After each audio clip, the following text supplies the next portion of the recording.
نبذة صغيرة عن حظوظنا الخرا بنت المرة مع الحبهان.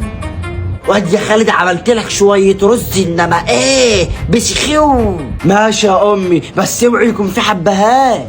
ما ينفعش يا حبيبي الاكل هيطلع زفر، هو حطيت حبهانية واحدة بس.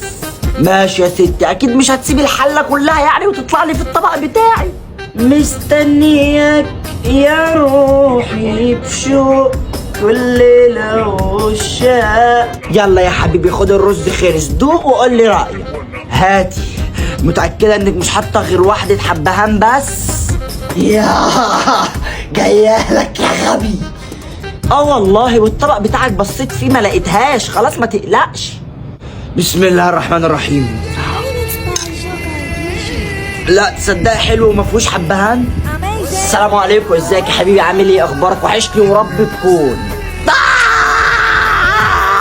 فيها واد مالك.